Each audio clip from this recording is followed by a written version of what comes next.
மாட்டு மூத்திரத்தை ஒரு டப்பில நிரப்பி மூளையை கலட்டி அதுக்குள்ள ஊற வச்சு மதவெறியை ஏத்திருப்பாங்க போல அந்த பிஜேபி காரங்க. அப்பேற்பட்ட தற்குறித்தனமான ஈனத்தனமான ஒரு செயலத்தையும் செஞ்சிருக்காங்க அவங்க பூனே. சரி, மேட்ரு என்ன அப்படின்றத தெளிவா சொல்லிடுறேன். அதாவது பூனேல உள்ள ஒரு முக்கியமான ஒரு டூரிஸ்ட் ஸ்பாட் தான் சனிவர் வாடா அப்படின்ற ஒரு கோட்டை. அந்த சுற்றுலா தலத்துக்கு மதம் கடந்து மக்கள் போய் அந்த சுற்றுலா தலத்தை பார்க்கறது வழக்கமா இருக்கு. இப்படி இருக்கிறப்போ அந்த சனிவர் வாடா கோட்டைக்கு ஒரு இஸ்லாமிய குடும்பம் ஒன்று சுற்றுலா போயிருக்கு. அதுல ஒரு 3 பெண்கள் பாத்தீங்கன்னா அந்த கோட்டைக்குள்ள ஒரு மரத்தடியில ஒரு ஓரமா பாத்தீங்கன்னா அவங்க தொழுது இருக்காங்க. அதை ஒருத்தன் தூரத்துல இருந்து வீடியோ எடுத்து அந்த வீடியோ வைரல் ஆகுது. உடனே பிஜேபியோட எம்பி அதாவது ராஜ்யசபா உறுப்பினரான வேதா குல்கர்னி ஒரு வீடியோ எக்ஸ் தளத்துல பதிவிடுறாங்க. இந்துக்களை இங்க பாத்தீங்களா, நம்மளாம் விழுத்து இருக்கணும், நம்மளோட பாரம்பரிய புனித தலத்தை நம்ம புனிதப்படுத்தணும். எப்படி அப்படின்னா மாட்டு மூத்திரத்தை ஊத்தி அந்த சுற்றுலா 3 இஸ்லாமிய பெண்கள் அங்க தொழுததுனால அந்த புனிதத்தன்மை போயிருச்சான். அதை புனிதப்படுத்துறதுக்காண்டி மாட்டு மூத்திரத்தை ஊத்தி அவங்க புனிதப்படுத்துறாங்க. மாட்டு மூத்திரத்தை ஊத்தி நாரடிச்சு விட்டு நாரப்பயிலுக்கு பேச்ச பத்தியில அந்த 3 இஸ்லாமிய பெண்கள் தொழுத இடத்துல பாத்தீங்கன்னா மாட்டு மூத்திரத்தை ஊத்தி மாட்டு சாணத்தை அது மேல தடவி அந்த இடத்தை புனிதப்படுத்திட்டாங்க அப்படின்னு சொல்லிட்டு ஜெய் ஸ்ரீராம்னு கத்திக்கிட்டு கோஷம் போட்டுட்டு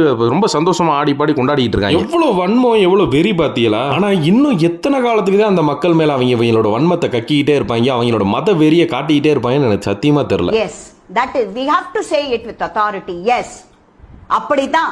முட்டா பயனுள்ள உங்க அறிவிலி அறிவு பேயில போவான் மூஞ்சி மோரையும்